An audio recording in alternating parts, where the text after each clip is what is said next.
it is quite alien to Western thought to conceive that the external world, which is defined as something that happens to you, and your body itself as something that you got caught up with, it is quite alien to our thought to consider all that as you yourself. Because, you see, we have such a myopic view of what one's self is. It's as if, in other words, we selected how much experience is really to be regarded as me. As if you focused your attention on certain restricted areas of the whole panorama of things that you experience, and say, I will take sides with that much of it. Now, we come here right at the start to an extremely important principle, which is the different points of view you get when you change your level of magnification. That is to say, you can look at something with a microscope and see it a certain way. You can look at it with the naked eye and see it in a certain way. You look at it with a telescope and you see it in another way. Now, which level of magnification is the correct one? Well, obviously, they're all correct, but they're just different points of view. You can, for example, look at a newspaper photograph under a magnifying glass, and where with the naked eye you will see a human face, with the magnifying glass you will just see a profusion of dots, rather meaninglessly scattered. But as you stand away from that connection of dots, which all seem to be separate and apart from each other, they suddenly arrange themselves into a pattern.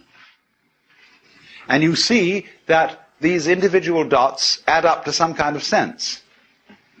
Now you'll see at once from this illustration that maybe you, when you take a myopic view of yourself, as most of us do, but you may add up to some kind of sense that is not apparent to you in your ordinary consciousness. When we examine our blood streams under a microscope, we see there's one hell of a fight going on. All sorts of microorganisms are chewing each other up. And if we got overly fascinated with our view of our own bloodstreams in the microscope, we should start taking sides, which would be fatal, because the health of our organism depends on the continuance of this battle. What is, in other words, conflict at one level of magnification is harmony at a higher level. Now, could it possibly be, therefore, that we, with all our problems, conflicts, neuroses, sicknesses, political outrages, wars, tortures, and everything that goes on in human life, are a state of conflict which can be seen in a larger perspective as a situation of harmony? Well, it is claimed, you see, that some human beings have broken through to that vision, that they've slipped somehow or other into states of consciousness where they see the apparent disintegration and disorganization of everyday life as the functioning of a totality which at its level is completely harmonious. And you can say, aha, at last I see, I got the point. I've seen how all this makes sense. But what this insight depended upon was your overcoming the illusion that space separates things. That is to say, the space, the interval between your body and mine, the interval created by birth at one end and death at the other, and then after somebody's death, then somebody else's birth. These are events with intervals between them. And normally we regard these intervals in time and these intervals in space as having no importance, no function. We tend to see the universe itself as really consisting in all the stars and galaxies. That's what it is. That's what we notice. But the space in which all this happens is sort of written off as something that isn't really there. But what one has to realize is that the space is an essential function of the things in the space. After all, you can't have separate stars unless there is a space around them. Eliminate the space and you will see you couldn't have this phenomenon at all. And vice versa. You couldn't have the space. They wouldn't be there in any sense whatsoever if there weren't the bodies in it. So the bodies in the space and the space are two aspects of a single continuum.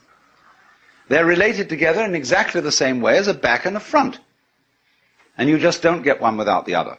So the moment you see that intervals, that space is connective, you can understand at once how you are not just to be exclusively defined as a flash of consciousness that occurs between two eternal darknesses, which is the popular common sense view which Western man has of his own life. That you consider that in the darkness that comes before your birth, there was no you, and in the eternal darkness that follows your death, there is likewise no you. And I'm going to discuss these matters not by appealing to any special spooky knowledge, as if I had been traveling on the higher planes and knew all my previous incarnations and therefore could tell you authoritatively that you are much more than this individuality. I'm going to do it on a basis of complete common sense, that everybody has access to the facts. And that just what you have to realize is that life is a pattern of immense complexity. And what you call yourself as a living organism, say, I am my whole body at the very least. Now what is that body? That body is recognizable, and I recognize my friends when I meet them again, with luck, and you recognize me. Although the last time any of you saw me, I was absolutely something entirely different from what I am now. Just as the flame of a candle is never a constant. The flame of a candle is a stream of hot gas. Only you say the flame of the candle as if it were a constant. Well, it is a recognizably constant pattern. The spear-shaped outline of the flame and its coloration is a constant pattern. But in exactly the same way, we are all constant patterns. And that's all we are. The only thing constant about us at all is the doing rather than the being. It's the way we behave, the way we dance. Only there's no we that dances. There's just the dancing. Just as the flame is the streaming of hot gas, just as a whirlpool in a river is a whirling of streaming water. There is no thing that whirlpools. There is the whirlpool. And in the same way, each one of us is a very, very delightfully complex undulation of the energy of the whole universe. We've been deprived of the knowledge of that fact, not as if though there was someone to blame for this, because it's always with our own tacit consent. Because life is basically a game of hide and seek. Because life is pulsation, on and off. Here it is, and now it isn't. And by being this pulsation, we know it's there. See, you don't know what you mean by on unless you know what you mean by off. That's why when we want to awaken someone, we knock at the door. It's not enough to slam the door once with your fist and make a big noise, but you keep up a pulsation, because that by its on and offness attracts attention. All life, you see, is this flickering in and out. Only there are enormous rhythms in it. There are very fast flickering ins and outs, like the reaction of light upon our eyes, such that if I take a lighted cigarette in the dark and I spin it, you will see a circle of fire. Because the reflection of that cigarette tip on your retina lasts, it endures. Just in the same way as on a radar screen. An image stays a little while until it's revivified by another round. So in that way, you see, you notice continuity. And in the same way then, you notice the continuity of a light, because although, like say, with an arc lamp is actually a flickering light. And that's why they don't allow arc lights to be used in any shop where there's a circular saw moving. Because sometimes the flickering speed of the arc light so synchronizes with the turning speed of the teeth on the blade that the teeth look as if they're not moving. And so anybody who might put his hand on the blade would have it chopped off, thinking it was a still one. So in this way, very fast impulses are looked upon as constant.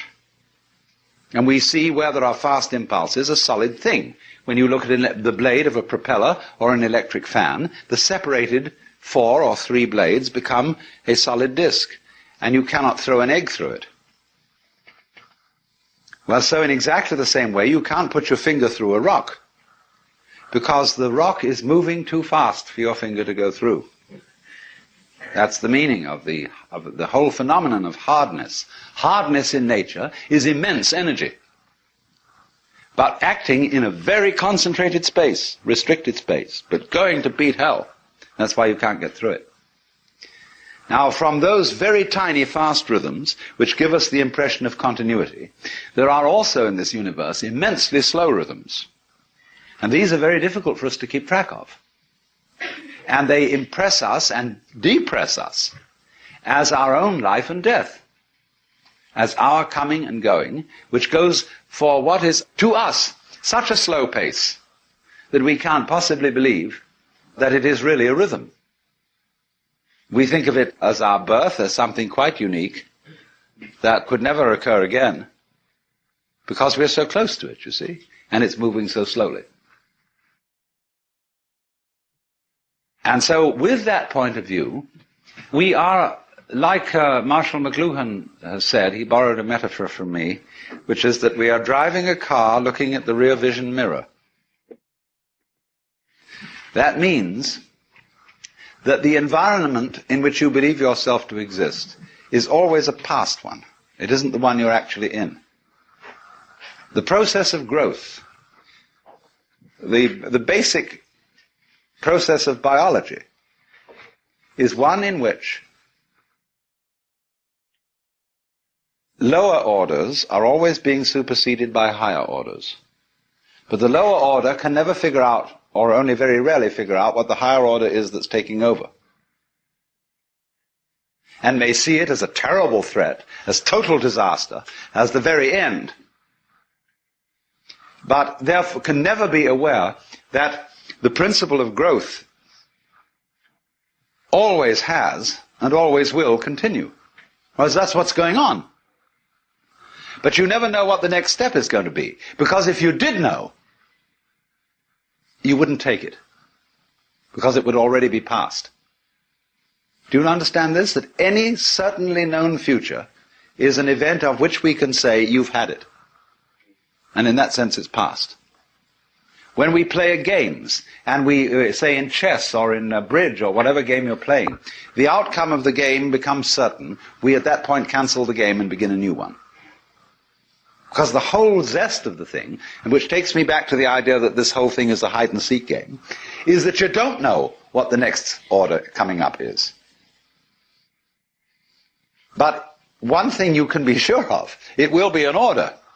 And it will comprehend you. At the moment we stand at a time in history where we're beginning to think of the great countdown on the end of the human race. Terrifying possibility that through atomic energy we may obliterate this planet and turn the whole globe into a star. Maybe that's the way all the stars started. You sit on the seashore and you hear the waves going in and out. And you don't stop to think. That's what you're doing. That's what the whole business is doing. And there are places where the wave mounts and mounts and it gets too big for its boots or whatever and it spills and breaks. And we could do just that. But very important to realize that that's what you're doing, because then you don't get panicky about it. And the person who's going to press that button is a person who's going to be in panic. So if you realize that that's what it is, and that it doesn't really matter if the whole human race blows itself up, then there's a chance that it won't do it. That's the only chance we have. Not to do this thing which attracts us like a kind of vertigo, like a person who looks over a precipice and is all set to throw himself over. Or a person who jumps out of a plane when they're skydiving and forgets to pull the parachute ring because he gets fascinated with a target. It's called target fascination. He just goes straight at it, you see. So we can get absolutely fascinated with disaster, with doom. Or, all the news in the newspapers is invariably bad news. There is no good news in the newspapers. People wouldn't buy a newspaper consisting of good news. Even the free press is full of terrible news. Except the San Francisco Oracle. And the fascination, you see, for this doom might be neutralized if we would say, well, why bother about that? It's just another fluctuation in this huge, marvelous, endless chain of our own selves and our own energy going on. See, here's the problem now. Because of our myopia, because of the way we've, as it were, restricted consciousness to focus upon just that certain little area of experience that we call voluntary action. That's us. And everything else happens to us. Now, that's obviously absurd. Let's suppose you take in your hand one of those toys, a gyroscopic top. And you suddenly notice, the minute you get this in your hand, that it has a kind of vitality to it. It seems to resist you. It starts pushing you in a certain way, see? And sometimes you're with it and following it. And then sometimes you see it. It's just as if you held a living animal in your hand. You pick up a hamster, or a guinea pig, and you hold this little thing in your hand. It's always trying to escape. So the gyroscope always seems to be trying to escape your hold. Now, in exactly the same way, what you're experiencing all the time, all sorts of things are getting out of control and doing things you don't expect. It's trying to escape your hold. All right, then don't grab it so hard. And you discover that this living thing that you're feeling, like the gyroscope top, it's your own life. Because you can see very simply that you would not understand the experience that you call voluntary action and decision, being in control and being in yourself, unless in opposition to that there was something else. You couldn't realize self and control and will unless there was something other, out of control, and instead of will, won't. It's the two together only that produces the sensation that you call having a personal identity. Only, there is a funny thing about human consciousness which has been worked out very carefully in Gestalt psychology, which is that our attention is captured by the figure rather than the background, by the relatively enclosed area rather than the diffuse area, and by something moving rather than what is relatively still. And to all those phenomena that in this way attract our attention, we attribute a higher degree of reality than the ones we don't notice. That's only because, for the moment, those are more important to us. Consciousness, you see, is a radar that is scanning the environment to look out for trouble, just in the same way as a ship's radar is looking for rocks or other ships. And the radar, therefore, does not notice the vast areas of space where there are no rocks, no other ships. So in the same way, our eyes, or rather the selective consciousness behind the eyes, only pays attention to what we think is important. I am at this moment aware of all of you in this room, of every single detail of your clothing, of your faces, and so on, but I'm not noticing it all. And therefore I will not be able to remember tomorrow exactly how each one of you looked and what you were wearing. Because what I notice is restricted to things that I think are particularly important. If I notice some particularly beautiful girl in the audience, then I might notice also what she's wearing. And that would be memorable. But by and large, you see, we scan things over, but we pay attention only to what our set of values tells us we ought to pay attention to. And so in this way, we have this rather myopic way of looking at things. And we screen out from attention anything that is not immediately important to a scanning system based on sensing danger. But quite obviously, you as a complete individual are much more than the scanning system. You are in relationships with the external world that on the whole are incredibly harmonious.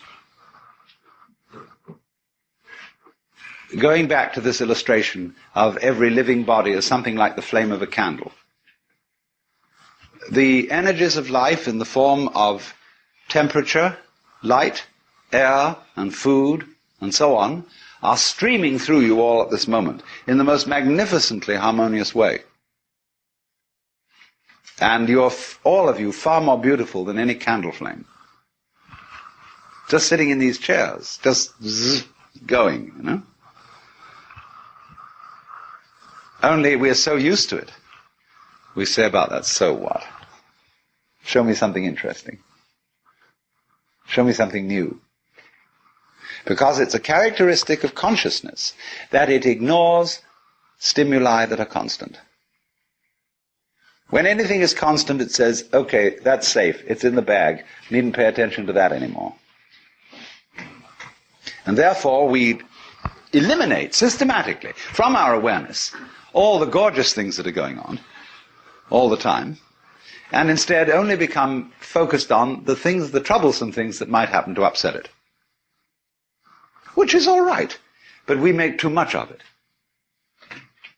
And we make so much of it that we identify our very selves, I, ego, with the radar, with the troubleshooter. And that's only a tiny fragment of one's total being. So that if you do become aware that you are not simply that scanning mechanism, but you are your complete organism, then very swiftly, in turn, as a consequence of that, you become aware that your organism is not the way you think about it when you look at it from the standpoint of conscious attention, from the standpoint of the ego. From the standpoint of the ego, your organism is your kind of vehicle, your automobile in which you go around. But from a physical point of view, your organism is again like the candle flame or the whirlpool. It is something which is a continuous patterning or activity of the whole cosmos. The key idea here is pattern. Let's suppose I'm going to borrow a metaphor from Buckminster Fuller. Suppose we have a rope, and one section of this rope is made of manila hemp. The next section is cotton. The next section is silk. The next section is nylon, and so on. Now we tie a knot in this rope. Just an ordinary 1/over knot. And you find by putting your finger in the knot, you can move it all the way down the rope.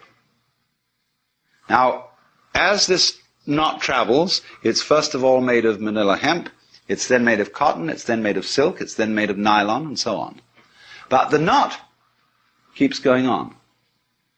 And that's the integrity of pattern, the continuing pattern, which is what you are. Because you might, for several years you might be a vegetarian, and you might be a meat eater, and so on, and your constitution changes all the time, but your friends still recognize you, because you're still putting on the same show. It's the same pattern. that is, the recognizable individual. But we are trained in our language. The very structure of the language we talk deceives us into misunderstanding this. Because when we see a pattern, we ask, what's it made of? Like you see a table. Is it made of wood or is it made of aluminum? But then when you inquire into what is wood, and how does wood differ from aluminum, the only thing a scientist can tell you is the different patterns, that is to say, the different molecular structure of the two things. And a molecular structure is not a description of what something is made of, it is a description of what dance it is performing, what motions, what kind of a symphony this is. Because basically, all phenomena of life are musical. And gold differs from lead in exactly the same way that a waltz differs from a mazurka. It's a different dance. And there isn't anything that's dancing. That is a deception we get into because we have two parts of speech in our grammar. We have nouns and verbs. And verbs are supposed to describe the activities of nouns. And this is simply a convention of speech. You could have a language with only verbs in it. You don't need any nouns, or you could also have a language with the nouns only and no verbs. And it would perfectly adequately describe what's going on in the world. So if you were used to speaking with a language that had one part of speech, you could say just as much as we can, with two, and be a lot clearer. Only at first it would sound awkward, but you'd soon get used to it. And then when you got used to it, it would be a matter of common sense that the patterning of the world is not some kind of stuff that's patterning. You don't have to seek for a substance underlying the whole thing, it's just patterning. And we're all that. And so in this way, there is, to a person who really wakes up, you very soon realize that your existence is not something that is just the hopeless little creature that's suddenly confronted with a great big external world that goes gah at him, and eats him up. Every tiniest little thing that comes into being, every minute little fruit fly or gnat or bacterium, I will go so far as to say, is an event upon which this whole cosmos depends. Because this thing goes both ways. It's not only that every little organism which exists depends on its total environment. The reverse is also true, that the total environment depends on each and every one of those little organisms. So that you could say, this universe consists of an arrangement of pattern, in which every event is essential to the whole thing.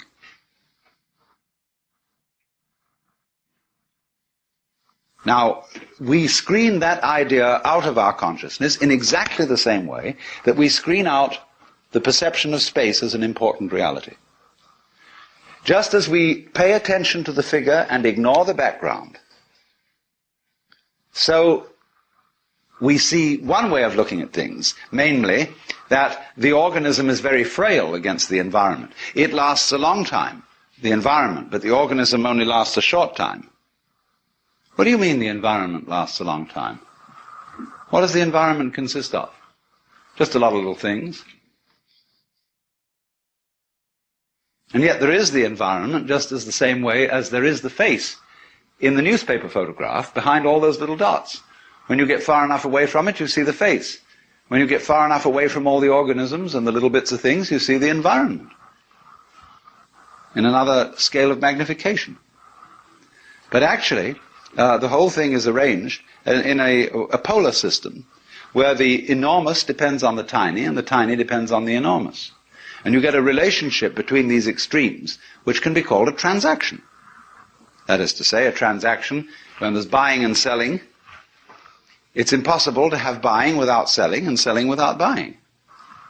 So you always, wherever you are looking at the general panorama of sensory experience, try switching. Try shifting your attention to all the things you thought were unimportant, to the constants, to the background. And begin looking at the spaces between people. All painters have to learn this, because especially if you're working in oils, you actually have to paint in the background.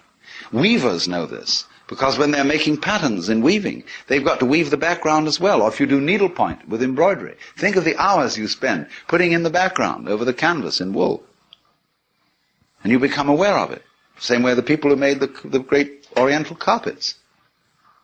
They're much more aware of the background as constituting an essential part of the total experience. So, as you become aware of this, you see the same thing that you notice in music, namely that it is only as a result of hearing the interval between tones that you hear any melody. If you don't hear the interval, you're tone deaf, and all notes are the same noise. All you hear is rhythm. You don't hear any melody. You've got to hear the interval. So then watch the intervals between people. The things that aren't said. The things that are tacit. The things that are implicit rather than explicit in all life. And then you begin to get connected. You know, it's very important to have a connection in life. And to be in the know. And this is the way it fundamentally comes out. Of seeing the thing you forgot. You know, you can always bug people in a beautiful way, in a very helpful way, by just saying to them, what did you forget? So, well, I don't know. What was I supposed to remember? Oh, I'm really not trying to put you on. I mean, it's not difficult. This is something completely obvious that you forgot. You'd easily remember it because it's so obvious. Well, that's the hardest thing in the world to think of. What's the most obvious thing I forgot? Oh, what's that? Well, who do you think you are? Well, how do you answer that question? Who are you? Well, you give a name. You say, I'm Joe Dokes, I'm Alan Watts. That's not true. That's what people told you you were. They put that name on you, and they taught you to identify with it and to behave as it was expected to behave. But that's not who you are. You know very well. Go back in your memory. Go back into your infancy before they started telling you all this stuff. Who are you? And if you get with that, you know very well who you are. The jolly old Ancient of Days. Only there's a conspiracy that you mustn't let on about that. Because everybody is. And if one person realizes it, the other's a little bit offended.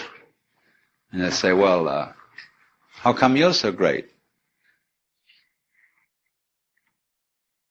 We worked it in Christianity by a very clever thing of allowing just one individual to be recognized as the God incarnate.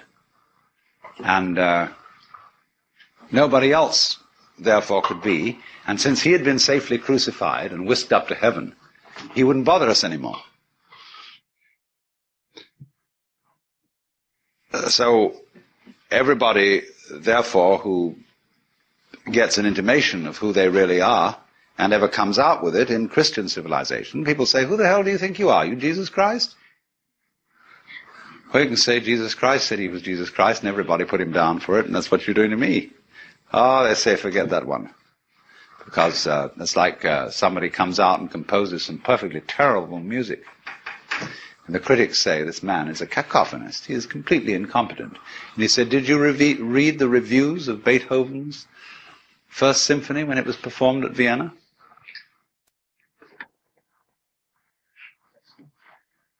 Now the thing is,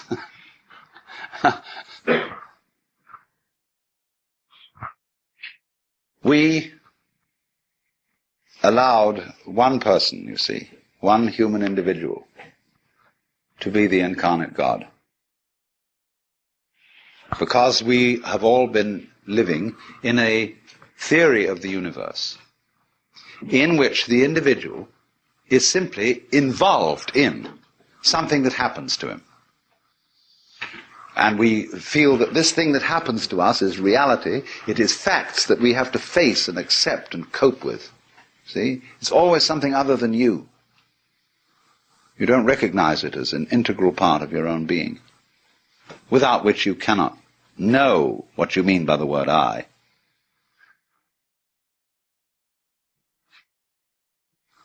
But in the truth of the matter is, though, that if you will face it out, every single one of us knows that that isn't true.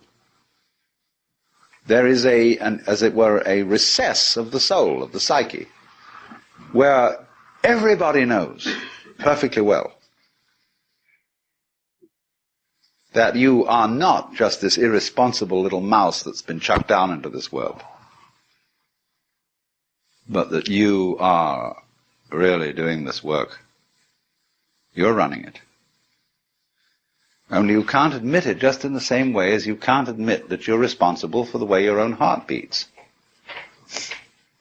You say, oh, that's not my doing.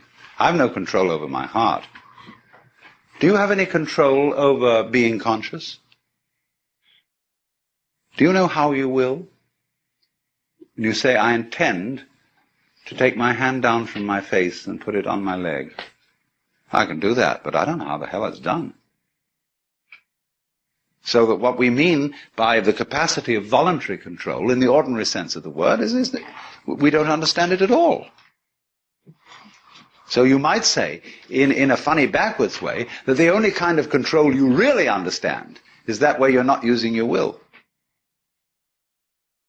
Because you just do it so easy, like you open and close your hand. You know how to do it? Sure you know how to do it.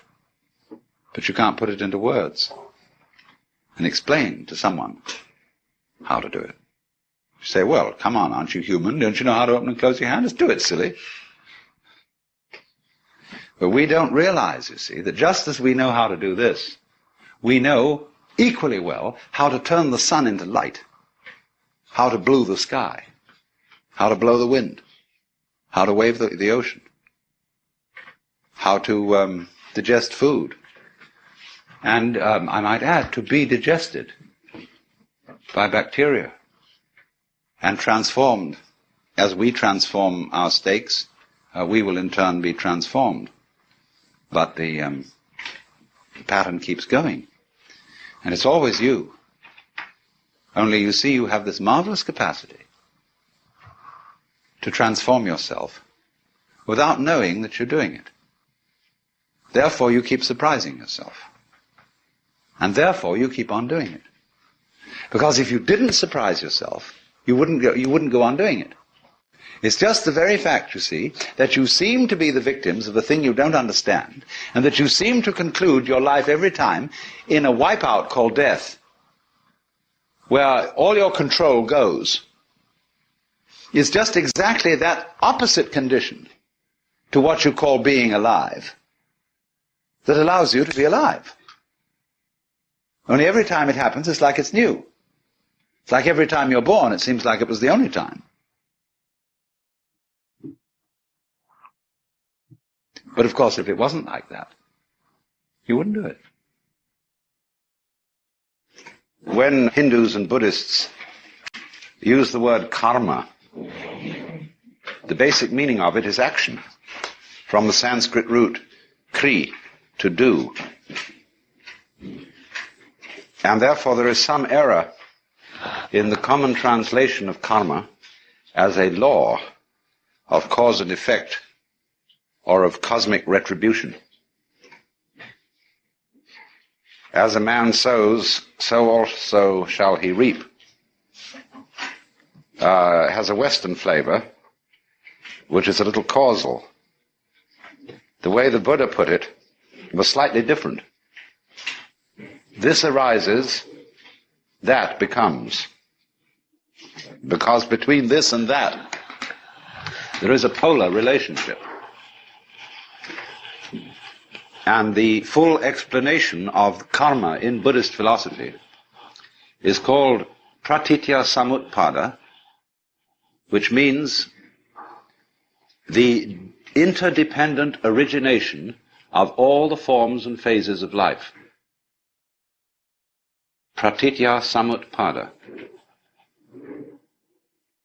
And there are 12 links, shall we say, in the chain of interdependent origination, constituting a circle. And the existence of the circle depends on the presence of every one of the links. From one point of view in Buddhism, the chain of interdependent origination is looked upon as a chain, that is to say, as a form of bondage. The constituents, as it were, of the vicious circle in which most people and beings are living, which they call samsara, S-A-M-S-A-R-A, samsara, the round of birth and death, the bhava chakra, the wheel of bhava, which is becoming. And so going round and round and round in the endless game of hide and seek is, from one point of view, bondage. Bondage to karma. And if you study the Bhagavad Gita, which is not a Buddhist book but a Hindu scripture, Krishna, the spokesman of the Gita, explains that the wise man is one who does what is called nishkama karma, nishkama, N-I-S-H-K-A-M-A, meaning passionless activity, in the sense that he acts without seeking a result, without being motivated by the fruits of action, and therefore is not bound by his own action. You can be bound to samsara, the wheel of birth and death, by iron chains or gold chains. The chains are, I'm talking in more or less the language of popular Hinduism, that if you do bad deeds in this life, you will get a bad result next time. If you do good deeds in this life, you may be reborn as an angel or as a monk, in which you'll get a better chance of liberation. But still, so long as you're looking for results, be they good or evil, you're still bound. Now, the way in which one becomes, as it were, free of karma involves another Buddhist point of view, which is a kind of a different way of looking at the chain of interdependent origination. It's the way which the Japanese call jijimuge. That is to say, the mutual interpenetration of all things and events. So that you could say that actually, in fact, the deepest level of reality, this entire cosmos is a completely harmonious and blissful manifestation of everything in a state of total enlightenment and mutual compassion. And therefore the task of the Buddhist or the Hindu discipline of meditation, the sadhana, the way of spiritual development, is to realize that, for everybody, to realize it effectively in his own life, and therefore cease from the illusion that the universe is a fragmented process of conflict. But first of all, we have to be clear about karma, that it is not to be understood in the Western sense of a law of cause and effect, or of a sort of retribution system, or a law. The word law is most unsuitable for concepts in Eastern, Indian and Chinese philosophy. The word dharma, D-H-A-R-M-A, sometimes meaning the Buddhist doctrine, or a certain way of life. When you talk about a person's svadharma, you mean their own function. We would translate svadharma as vocation. Sva is the same as the Latin suus, one's own. Dharma, function in this case. Operation, way of life, style of life, profession, trade, role. Means all those things. And the one thing that dharma really never means is law, although it's often translated that way. Because you see, you don't get the idea of law until you move to a culture where order is based on the idea of obedience. In the West, you see, the origins of law spring from where? The laws of the Medes and the Persians, the laws of Hammurabi, the laws of Moses, and later Roman law. The only healthy legal tradition we have in the West is British common law, which proceeds in an entirely different way from code law. Because you see, the difference between code law and common law is that code law is laid down by the wisdom of an all-powerful ruler who tells everybody how they must behave, and they must obey him. But common law is evolved by discussion of particular cases, rather than referring all the time to abstract principles which are put down in words. And the judge, the good judge, is a wise man, a man with a sense of equity and fair play, who arbitrates an issue which is debated in front of him, and from the precedent which he creates by his decision, common law evolves. You see, that's a more organic way of producing law. The code law system, which we inherit from our most ancient theological backgrounds, is a tyrannical method of law by imposition. And so you must understand that in both Hinduism and Buddhism, there is really no fundamental idea of obedience to a personal ruler. Certainly not in Buddhism. A little bit sometimes in Hinduism. But even then we get terribly mixed up because, for example, I was talking of the Bhagavad Gita. This is often translated the Lord's Song. Now for Bhagavan, or Bhagavat in Sanskrit, Lord is an English equivalent, is quite inappropriate. Because a lord is one who lords it over you. Bhagavan is a title of reverence and respect and love.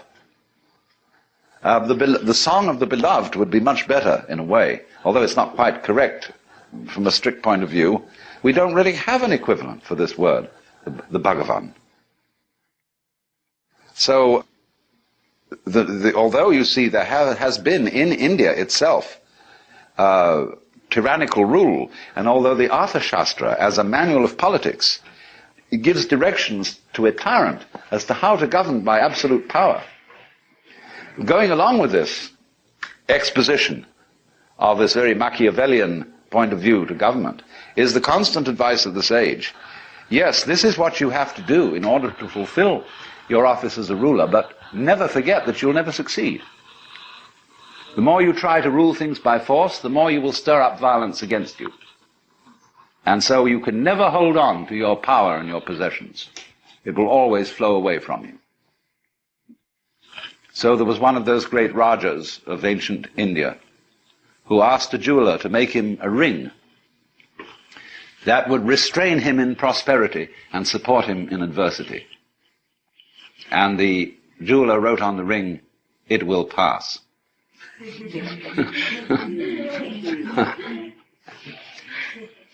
But when we come to the deep cosmological and metaphysical ideas, we don't have law in the Western sense, and therefore nature is not looked upon as something which is an orderly system because it is obeying a commandment.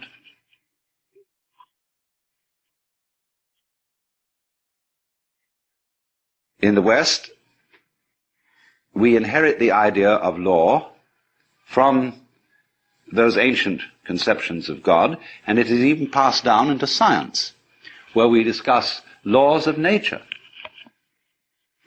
But one recognizes more and more in the sciences that what we call laws of nature are simply observed regularities in the way things behave.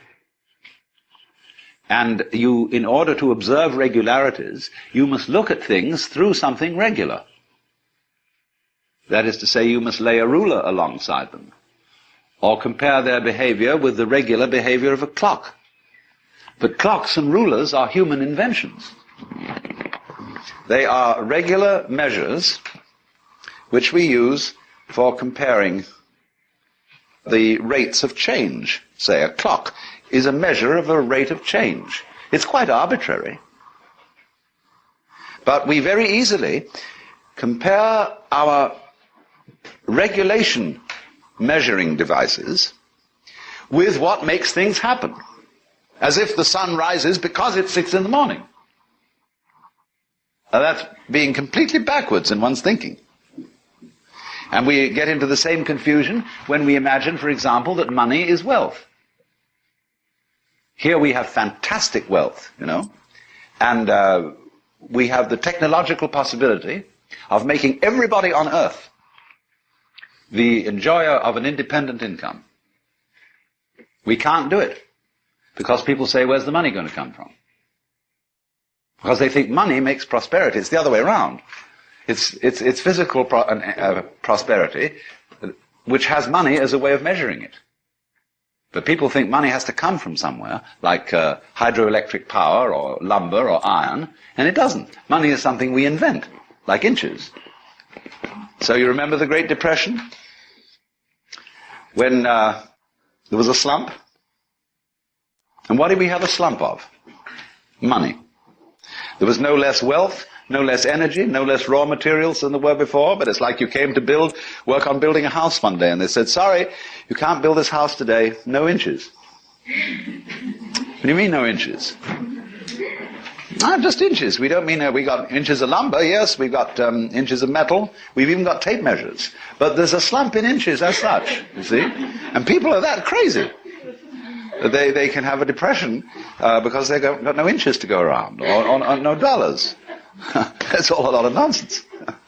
But you see, because we get thinking backwards, making the metaphysical tail wag the dog, making the law rule things, whereas it doesn't. It's merely a way of measuring what happens. And so you see, when you get into Buddhistic thought, you don't get that confusion. You're the other way around. So you're looking at a system where, to go back to the Buddha's words, this arises, that becomes, which is a way of saying, you can't have this without that. You can't have here without there. You wouldn't know where here was unless you knew where there was. And they come into being together. You don't get first here and then there, or first there and then here. These arise interdependently. That's the meaning of interdependent origination. And to grasp the idea of interdependent origination is as important as the idea about seeing how things are related by space and intervals. And seeing, therefore, that you tend to look at life from a myopic point of view and see details, see the trees and not the forest, see yourself as something loosely related to everything else that's going on and not integral to it. You see the figure but ignore the background. But the figure and the background arise mutually. They are to each other as this is to that. And so we really have to rid our brains of the notion of causality. The notion of causality being that present sets of circumstances are the result of past sets of circumstances. And that therefore certain events which are called causes are responsible for following events called effects. And all this is an enormous piece of mumbo-jumbo. Because what is not seen and what is not clear in thinking that way is that in physical nature there are no separate events. This is startling to people. But it's really quite easy to see that there are no events in nature. Because you can ask very simply, let's take something called an event. How do we demark it from other events? At what point, shall we say, were you born? Were you born at parturition? Or when the doctor slapped you on the bottom? Or cut the umbilical cord? Or when you were conceived? Or when your father and mother were first attracted to each other? When was it? When did you begin? There's no way of deciding except arbitrarily. And for legal purposes, we say you were born at parturition. And that's when the astrologer casts your horoscope. Except that other astrologers disagree and want the conception time. And say, that's the real beginning.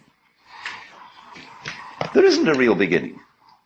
It goes back and back and back in an inseparable continuity. When are you dead? That's another big argument. And you can get all kinds of ideas about that. So once you see that an event is a term in an intellectual calculus, calculus being the way of measuring, say, curved formations by reducing them to point instants and counting it, you see? But actually, the point instants are imaginary. The curve wiggles along, and it doesn't stutter from point to point. But in calculus, you make it do that. So, just as there are no point instants in the curve, so there are no events in nature. Nature is a constantly fluctuating pattern. You can only designate particular wiggles in a pattern arbitrarily. You can count a convex formation as one wiggle, or a concave formation as one wiggle. Then you decide if you call it one way, if you give the convex properties the title of wiggle, you have to deny it to the concave properties. And vice versa.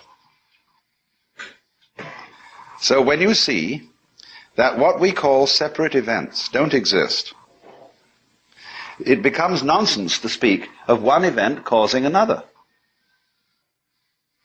What you really mean is that the two events which you speak of as being causally related are simply two parts of the same event. They go with each other in the same way as this with that. The relationship is not causal. It is mutual. And it works two ways in time, because so-called future events are not merely passive to past events. But you could easily see when, for example, any biological process goes on, you can reason just as well from the future to the past as from the past to the future. Why do two mammals have sexual intercourse? Well, it isn't just that they enjoy it. It's also that they're a very complex system which does this because it makes babies. And the prospect of baby works in reverse and creates desire. You can reason that way. Oh, it's silly. Because the whole process is one. And when we speak humanly and purposively, I'm going downtown to buy groceries, then a future event could be said to be the cause of why you're now starting out to get into the car, buying groceries. And the difficulty we have in seeing this to be so is that we think in an either-or way, which is what is called dualism in Hindu-Buddhist thought, and that liberation is being free from dualism. So when you think in an either-or way, you see the figures in the background as moving, and therefore being responsible for their action. But if somebody argues the other way round, say the figures are just following lines of force in a field, gravitational principles say, we're all human beings, you see, we're all concentrated on our fact that we're individually rushing around and doing this and that. But we don't see that we're equally sucked, and that we move around in response to all sorts of stimuli. But neither position is adequate. You have to see that our being sucked by all sorts of stimuli is exactly the same thing as our apparently voluntary and deliberate action. Because what we're looking at is not this Newtonian game of billiards, where balls roll because they are hit by cues. What we're involved in is a dance where, for example, watch a snake. When a snake swims, there's nothing more beautiful than watching a snake swim in water. Lovely motion. But you see, it wiggles along, and its wiggle is conceivable, you see, as convex, or was it concave? This way, and that way, and this way, and that way. Now, which side of the snake moves first when it wiggles? So it's very easy to see there. Now, when we interact with the world, what moves first? Who starts it? The objective world or the subjective world? But they are related as this to that. You can't have an object without a subject, or a subject without an object. You can't have something known without the knower. And that gives the show away. There isn't any real distinction between the knower and the known. There's two ways of looking at something, yes. Two poles of a single process. But the knower and the known are subsumed as the knowing. And all life is knowing. Being, becoming. And it isn't something, in other words, that works by the idea of all this happens because someone shoves it. Now you see, the idea all this happens because someone shoves it is basic to Western thinking. There is the Lord God who's the boss. And he sloshes this universe into being and shoves it and sets it going. And you better obey that shove, because he's introduced into it some recalcitrance by giving to human beings what the Hebrews call the Yetzer Hara, the wayward spirit, so that they shall be able to play certain games on their own. Because nothing very interesting would happen if everybody obeyed God. The whole world would be like a lifeless thing, you see. So they had to reason that into it in order to